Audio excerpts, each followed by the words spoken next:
Hi guys, this is Michael from the Board Games Chronicle. With this material we continue a new series of video reviews. As you probably noticed, so far I was mostly focusing on unboxing and overview, as well as examples of play type of videos. Time has come to bring something new to the channel, namely my impressions and evaluations of various games I played. We'll start from the overall introduction in such materials. So we will show the explanation, who is the author, who published the game, key historical events it describes, as well as some additional general info.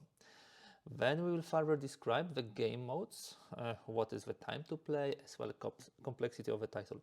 You would like to know whether it's for the introductory players or maybe for more advanced war gamers.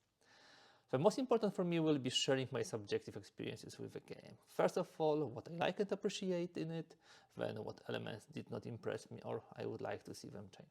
Of course, having all those aspects discussed, we shall jump to the final remarks and verdict for the game, as well as recommendations. In the end, this is the main reason why those materials are created. On top of this, I will provide below the video, in the description section also, all the relevant links to important materials connected with the game. That's all for the introduction. Now let's jump to the Imperial Struggle review.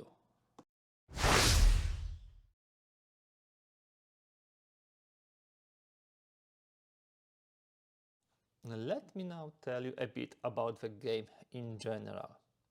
In 2020, a long-awaited spiritual successor, because I will not call it a sequel, to the Twilight Struggle finally arrived.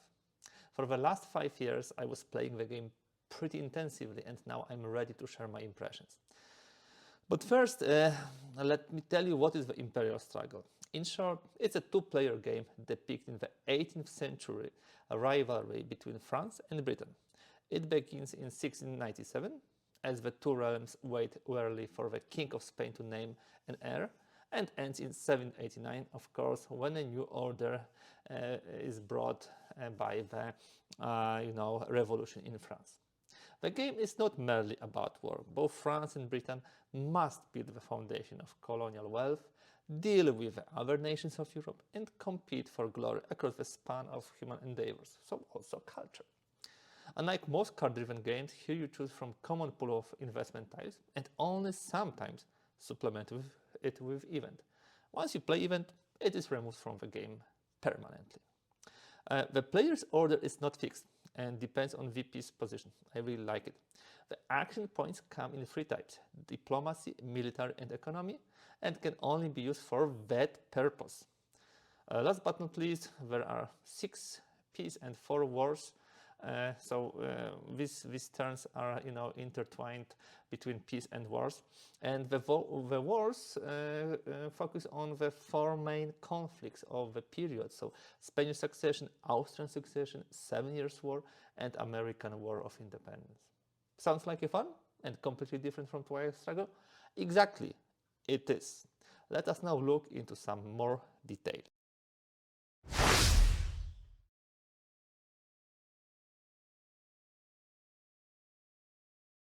Okay, so we discussed the basics of the Imperial Struggle, what is the game is about. Now let us have a look at the components. First observation which I had when I unpacked this game is they are beautiful, astonishingly beautiful. The box is very nice, thematic, shows the competition between royal France and the British in all aspects: money, colonies, the whole globe, the war. Really, really looking beautiful.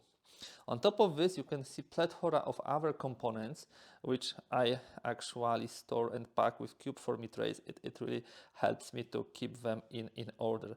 So let us tell a bit what do we get in the box before we jump to the further review parts. We have rules of play and playbook. Rules of play are not overly long, 20 pages. However, you need to carefully read them because some of the aspects will be pretty innovative to what you expect or so in other games from the duo of Ananda Gupta and Jason Matthews. So this game is definitely different than Twilight Struggle or Dawn of Freedom or even the President game. Yeah. So this game is completely different. We have also the playbook, which is, first of all, having an extended example of play, which is, believe me, when you first time play it, very important, because you can be a bit overwhelmed with a number of the rules, although they are pretty intuitive once you start playing. Yeah, the playbook is mainly this part. It also describes the events and also the cards and the wars. By the cards I mean the ministry cards. Yeah, also the bonuses in wars, and also the background behind the design of the game, so designer notes. So this is playbook rulebook. You will have a display of wars. I told you there are like 4 wars: War of the Spanish Succession, we have 7 Years' War, we have American War of Independence, and we have War of the Austrian Succession. Usually the game has 4 theaters in various parts of the world, like Central Europe, Spain, Queen's Anne War, Jacobite Rebellion. So it could be in different spaces of the world, which is depicted on the map. And you will be putting here war tiles at the beginning of the war. You will each side will have at least 1 war tile, and then you can invest and add additional. They have random values. So you don't know whether it will be +1, +2, +3, but if you invest enough, you can secure the victory. Then you have cards. There are 2 types of cards. First of all, there are events. The game is divided into 3 phases: the succession, the empire, and the revolution. The event cards will be providing some interesting add-ons to what you do during the turn. Of course, you will need to play particular action to be able to use the event. This means that you need to play economy action. This means that you can play this event only when playing the military action, and this you can play always. It usually shows you what will happen. It can depend whether you are France or Britain, what will happen there. Very thematic addition to the main actions. Okay, this one goes here.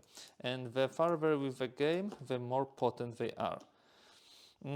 This game, this is not a main driver of the game. This is addition. This is something which spices up the game and helps a weak action to be much more potent. Then we have ministry cards. The ministry cards, both for British and for French, are also divided into eras. And you can have some of them only in particular area. You can see this is only the succession era. This can be in Empire and Revolution era. This is only in Empire. Very nicely depicted. Similar is the France. They have some very good, ministers. And this is one of the key replayability points of this game, because you will be choosing 2 ministers for each era, and you can do it differently each time, because maybe you have some different strategy, different idea, different thing which you would like to pursue. So really, really like those ministers to be kind of a strategy changers, for the side. Then you have the most important part. So you have those tiles which will be driving the actual actions. Let me give you one more, that one. Okay.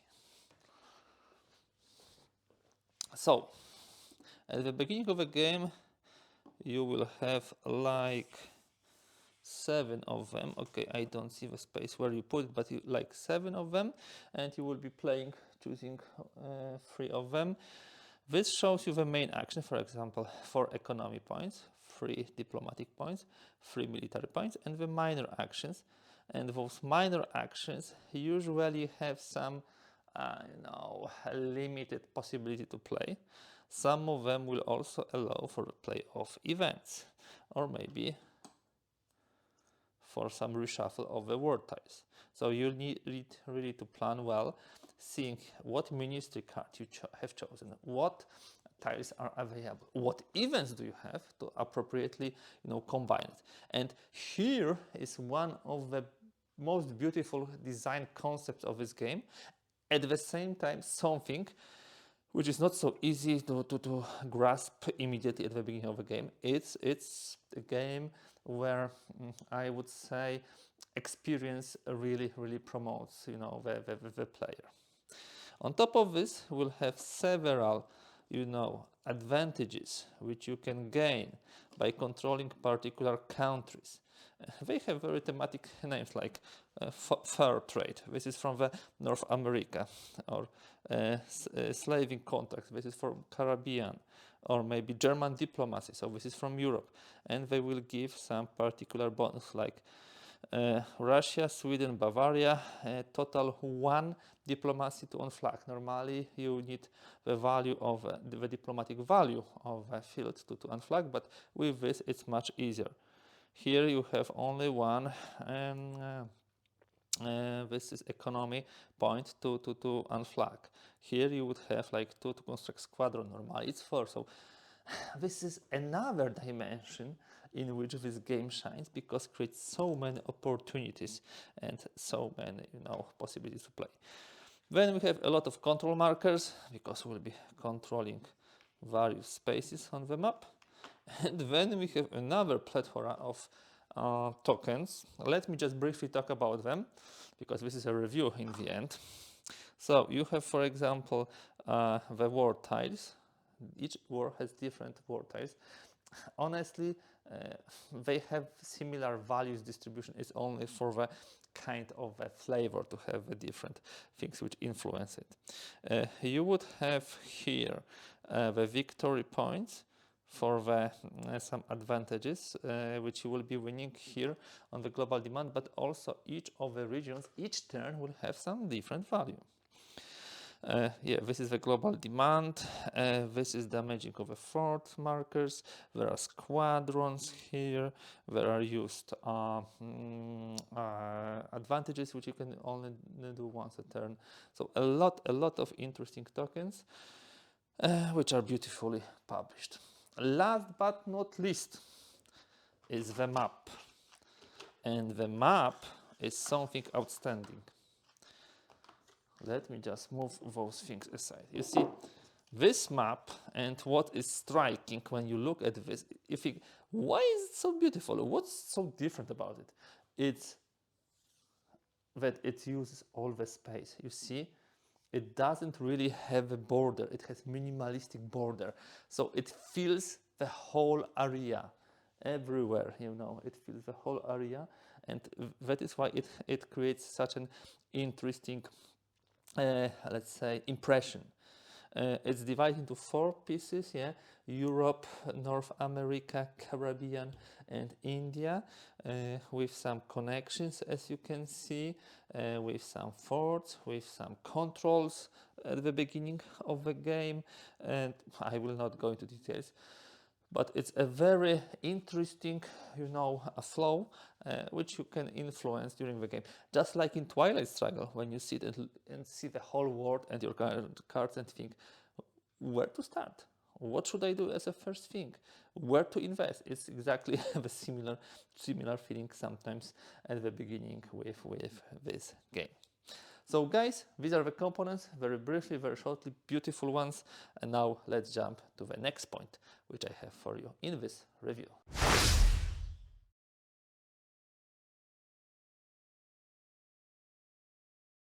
Okay, let me focus now on number of players, playtime, and complexity. And for this, we can of course use the back of the box, because it provides a lot of this information. Just let me add the comments to this. It stipulates, of course, that this is a 2-player game. And honestly, that's true. I don't see any way to play with more players. Doesn't make sense. And I see it very difficult to play it solitary. There's so much hidden information in this game. For example, events, ministry cards, that you really cannot do it well solitary. There are also, the war tiles which you put here and prepare for the war. It might be okay to play solitary to learn the game, to teach others the game, to a material, but to have a full solitary mode, I don't believe so. And exactly this is shown here. Solitary suitability is 2 out of 9, which is pretty low, yeah, as far as the regular values which GMT shows on the board, on the boxes is concerned. Now, so this is the number of players. Now, playing time. The box shows age 14 years plus, and the playing time, okay, Pistons for 17 years. This is the length of the turn in the game, and World turns 8-10 years. This is the length, of course, of this. My experience with this game is that it can easily, if it's fully played, full 10 turns, it can easily take more than 3 hours. However, with experience, you can really limit it to maximum 3 hours. In tournament plays, and I took part in some tournaments, we're able to get it to 2 hours, 2.5. Usually this game was finishing before the 10th turn. Such was advantage of one side or over the other, but when we reached the 10 hours, 10 turns, it was like 3 hours. Now, for complexity, it shows 4 out of 9. I would rather say it's more like 6, most probably. Now, how to compare and to what to compare this game? The best way would be to compare it to the Twilight Struggle, yeah, the game which almost every person who plays the historical war games knows. This game is definitely more complex. Not complicated, complex. The rules, when you read them, are pretty straightforward. You have the tiles from which you choose, and you can execute the minor or major action. You have the events which supplement it. You have the ministry cards. You have the wars. You have 4 regions. You have different VPs for each region, each turn. You have different global demand for the goods each turn. There are 2 types of turns, as I told you, peace and war. It's all pretty straightforward, but when you put this all together, you can see the depth and how deep the game is. So from that perspective, I would say this is at least medium complex game, and because of this, it really favors the people with the knowledge of this game. Usually in card-driven games, whoever knows the cards has the upper hand. Here, the ministry cards, the events, ministry cards, more or less which wars will be played and what will be important in those wars. You see the strength of the advantages. Also, some tricks with the tokens, which give you the actions. Yeah. So those investment tiles.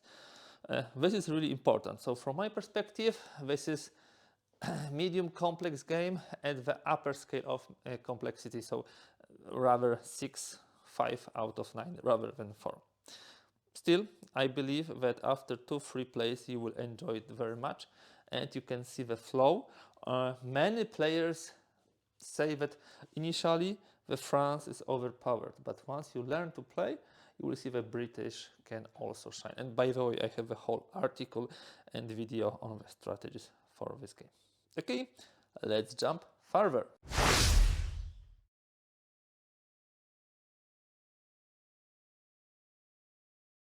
Okay guys, so now something what you probably were waiting for. What I like and appreciate in this game, and there are a lot of points which I can make. First of all, components.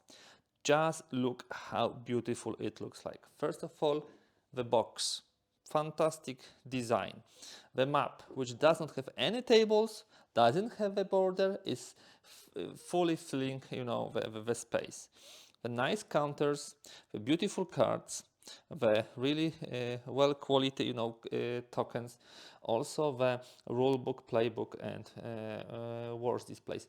This is outstanding game, one of the most beautiful from GMT, and one which I really appreciate. Second thing, very important from the gameplay perspective, in which I believe this surpassed Twilight Struggle. Yes, it's better in this aspect. What I'm talking about? No fixed opening. Really, There is no fixed opening, and it's not only stems from the fact that I will have different, event cards. I will have different ministry cards. I will have slightly different situation in my strength in the wars, because I will have different, war tiles. So this really makes this game very much, not fixed. Yeah. In Twilight Struggle, what you do, you do the cope in the Italy, then you go to the, if I remember, Iran or Iraq as the US, and this is the usual beginning. Here, not so true. There could be various situations with the cards you have in hand, with the ministers you decide to choose, with the war efforts you have. Third thing, it's very thematic game. I really like all of those, connections to the history. I play historical games because I love history. So I love to learn about all those situations which we have on events. I love to learn about those things which we can treat as ministers for the British and where are they stemming from. I really, looking at those war displays as a kind of a very historical, narrative. So what was the part of the wars of the Spanish succession, or even better, guys, what was the part of the American War of Independence? Was it only American Revolution? It was important part, but also Missouri Wars in India, or Antilla Wars in the Caribbean. All this was adding up to this. So very, very thematic. The fourth thing, I like the process of learning this game. Yeah, you can say that the learning curve is pretty steep here. Yes, it is. Still, the more you play it, the more you appreciate it. You see how those Indian ridges are important, how the Caribbeans at some point in time are becoming, very volatile, how the American Revolution develops. So at the beginning of the game, you probably will not last till the end of it, because I don't know, something will happen, somebody will overthrow somebody will, be much advanced in the playing game. But once you get through the first 3, 4, 5 turns and see the later parts of the game, you will appreciate it. The game is, of course, this is the fifth thing, very replayable. You will have different cheats in each turn, investment types. You will be using different ministry cards each time, and ministry cards are here. You will get different, events each time. Your wars will develop in different time. There are so many variables that, each game is different, and because you don't have a fixed setup, it starts from the beginning. In Twilight Struggle, before the paths of the possibilities diverge, it takes a moment, 1, 2, 3 turns. Here, it's immediate. The sixth thing, which I would like also to underline, is a great support from the designers, both Ananda Gupta and Jason Matthews. They were instrumental to fixing some of the things which I will cover in the area I do not like, so the errors which were in the game. They were immediately responding on Board Game Geek, and they really, really helpful in this area. So these are the things I like about this game, I appreciate, and really, really see as one of the most strong points of this title.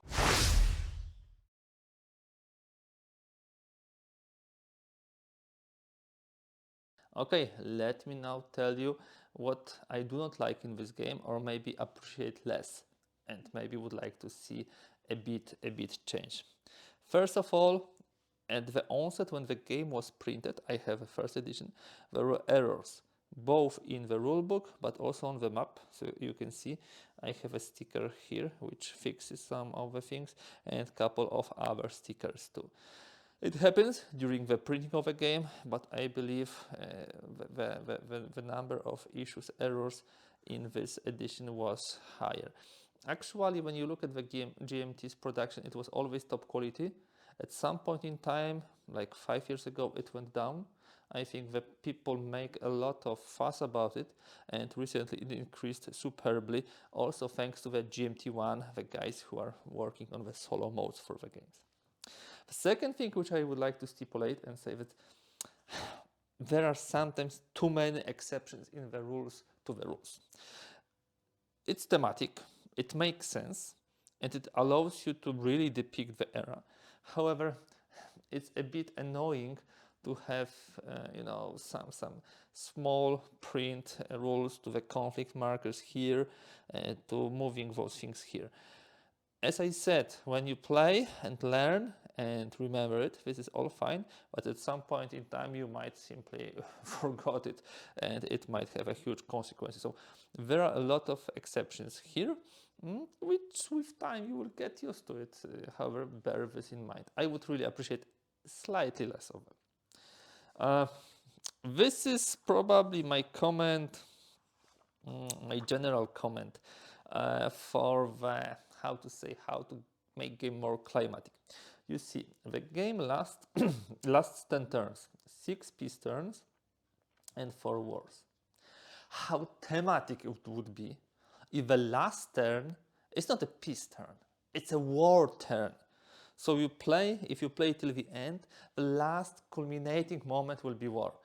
What could it be? Well, after the French Revolution, it could be Napoleon Bonaparte or something else. I know it's probably not fully thematic because it's not British, French, 18th century, let's say, rivalry over the world, but it could finish in the war turn. Sorry to say this, I would much more prefer it that way.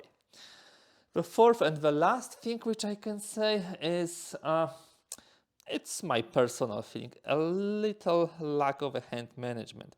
Here if you have an event, you can play it or you don't have to play it. It's not like that you have, parts of this which are, negative to you. You simply can gain something. In the Twilight Struggle, you have this 7 cards or 8 cards or 9 cards, and you need to balance the opponent's events and how to get rid of them from your hand, and simply how to play them best. So it's just a bit of me and my personal feeling that I'm lacking with a bit. All in all, these are not huge issues, especially if you have second edition without errors and with errata, and also if you play more the game and learn the nuances, those exceptions should also not be any huge problem for you either. Let's jump to the summary now.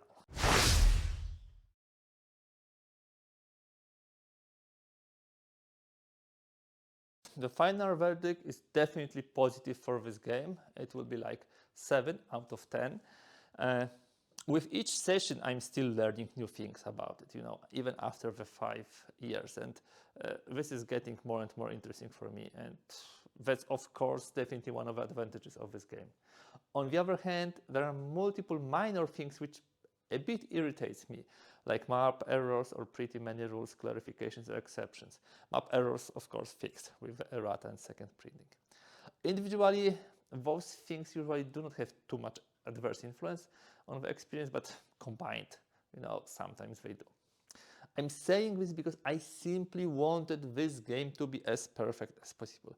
I had great memories connected to Twilight Struggle, and my expectations for Imperial Struggle were most probably enormous. And with the high expectations, you simply do not have a patience for things which you don't like. Did we get better the game than Twilight Struggle? This would be the question. Well, that is a hard question to tackle, and probably there will never be one answer to this. However, if you ask me, did we get new, innovative, engrossing and multi-layer simulation of 18th century global conflict between France and England? Well, for this I can definitely answer yes. And to sum up, so there is no misunderstanding regarding my intentions. This game is great and strongly recommended by me.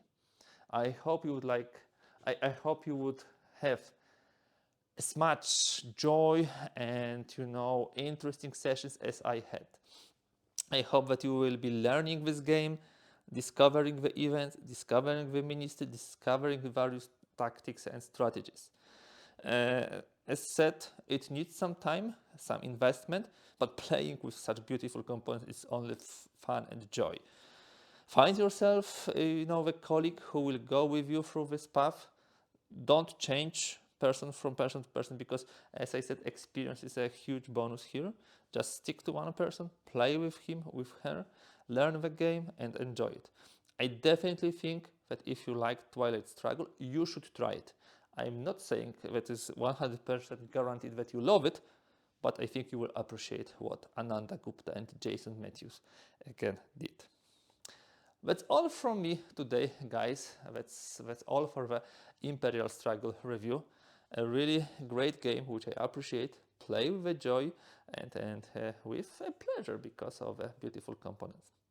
I hope that you will continue to appreciate the materials which I'm doing. If you like this material, please give thumbs up. Of course, if you can, please click this ring button so you subscribe to the channel.